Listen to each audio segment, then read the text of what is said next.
Well, good morning. This is Donna Joerling with the Joerling Group Real Estate Company here at the Lake of the Ozarks. And this morning I'm joined with Patrick McLaughlin from Open Docks.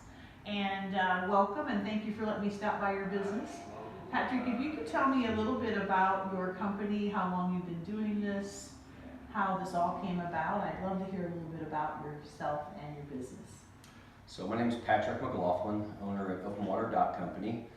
We've been in business for about 4.5 years now, and it all basically came about from us trying to get estimates and bids on building a new construction dock when we first came down to the Lake of the Ozarks, and we just didn't have too much luck with it. Really? So you actually were coming down as a homeowner then? Well, we moved down here and lived down here for about 4 years before we purchased our first house. Mm-hmm. And we purchased our first house, and it had a small dock, and we needed a little bit bigger dock to function with our boat and our family. Right. And we reached out to several dock companies in the area, and really didn't have a whole lot of luck with any of the dock companies except for one that actually showed up and came. And so that just kind of spun off into, we did our research and ended up building a dock. Now you actually do the full manufacturing process, right? We do. We manufacture from raw steel to the galvanized process to constructing the dock and putting it in the water and building it and delivering it to the customers. Right, right. What other kind of things do you do? I know that I have personal experience with Patrick's company. He actually helped me relocate a dock that I purchased last year, and they did an amazing job. They were very attentive, they took great care of me, so I'm a walking, talking, raving fan of their company. But I know you helped me move it, so let's talk a little bit about dock moving. Correct. So we have a couple different divisions within our company. We have the dock moving division, which is if you're a homeowner or if you're buying a used dock, say through Dock Realty, you purchase a new or a used dock, and then you call our company, and we go out and look at it, and then we relocate that dock from its existing location to its new location, and then hook it up and get it ready to go for the customer. And then 9 times out of 10, something needs to be done to that dock, whether it's a wet step swim ladder put on or a dock lifeguard or whatever the case may be. We can take that from just those simple things like those to doing full-blown restoration projects on the dock, modifications, adding slips, raising roofs, lowering roofs. Yes, that was what you did. And that's what we did for you. So not only just relocating them from one location to another, but then working on them and getting them the way that the customer would like their dock so that they can enjoy it for their summer. One of the things that they did for my dock, and they did a lot of modifications on my dock, it looks amazing now. It's a true party dock now. But they added some actual floor space. And I know one of the things that you do is you fill in slips. Like if someone buys a dock and the slip is way too big for their boat, or they've got an extra slip, and they want to just create a more, a dance floor, or they want to just create more space for tables and stuff. Can you tell us, like, how does that work? How do you do that? So we take, let's say for instance, we'll take a 12 by 36 slip, and the person doesn't need that size and they want to cut that by half.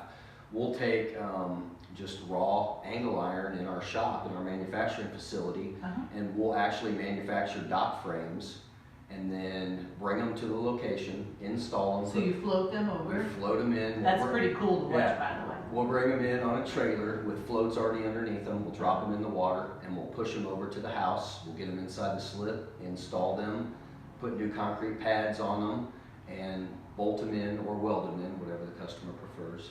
And then it gives them more space in order to function on that dock and enjoy the lake life.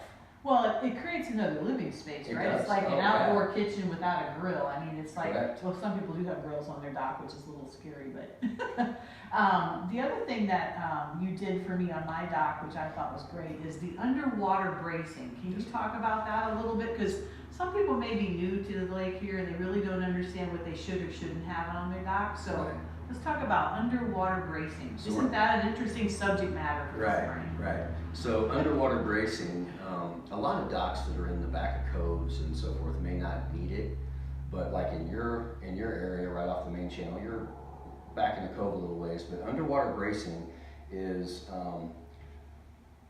built out of heavy wall tubing, normally 2 inch by 2 inch or 2.5 inch by 2.5 inch, and we basically lock in the front of your dock.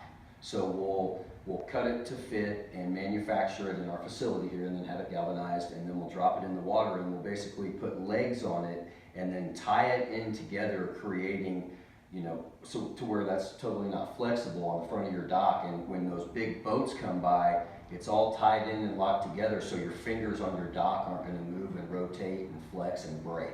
And then, so it's a stabilizer, I'm It is assuming. a stabilizer for the front of that dock and for really the whole dock. And then, so how does that affect when they pull the boat in? How deep do you normally put that stabilizer bar? We will look at what type of boat the person owns, and we will do that accordingly. So you're never going to have to worry about hitting that. Okay.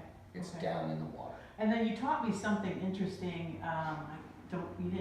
I didn't remember all the details, but there's a difference in the different kinds of cabling you use, correct? Correct. Can you educate the listening audience on what that's about? So to cable your dock to the shore, I mean, they make 3/8, ½ inch, 5/8 cable, and we only use 5/8 inch cable.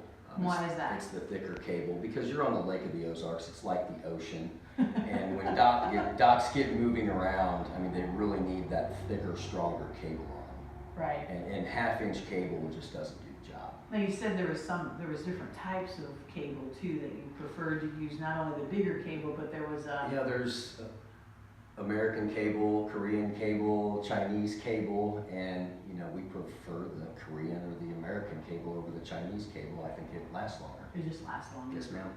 Now, do you have, and then you do the floats as well, right, to keep your cabling out of the water? We do. We can add flotation to the center of your cables to where it keeps them out of the water and it keeps them from rusting. Do you have a favorite story you want to share as far as one of the funniest or most screwed up days you've ever had? I think one of the most screwed up days we've ever had was a couple years ago when a customer called on July 3rd and asked if we were moving his dock on July 4th, and it was actually a 2-dock swap on the main channel. Oh no. And I said, no sir, we're scheduled for next weekend. And he said, no, you're scheduled for this weekend. And I said, well sir, we don't move docks on holiday weekends, it's just too dangerous. And he said, no, it's going to happen tomorrow.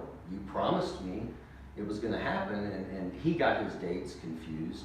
Right. And so there was, I think, 6 or 7 of us. We had a team of 3 or 4 guys on one dock and 3 or 4 guys on another dock. And we actually moved the gentleman's docks for him. Started at 4 a.m. on July 4th morning. Oh wow. Finished around 4 o'clock in the afternoon on July 4th. And it was the scariest, most dangerous thing we've ever done. And just people were insane driving right up next to the docks when we're trying to push them. Aren't they rude sometimes? Totally. Sorry, you didn't hear me. I said that on camera, didn't I?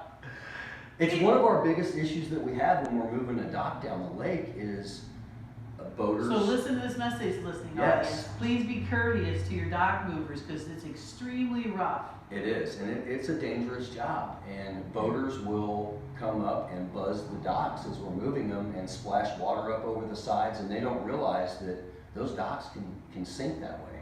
Really? Yes, if something happens to the front of that and that ramp goes down in the water, and all that weight of that ramp, and it's a smaller dock, it can take it forward, and our boat is literally strapped to it down.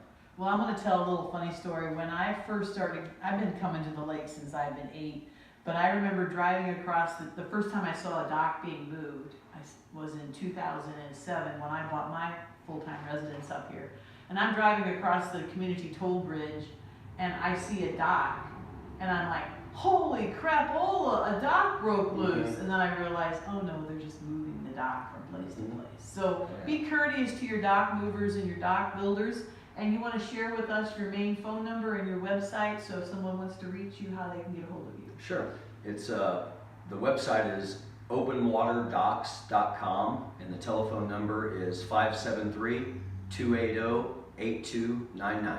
Well, thank you very much for your time today. Well, thank you. And walking, talking testimonial for you guys. You do a great job. Thanks Thank you very much. Appreciate it. Right, bye-bye.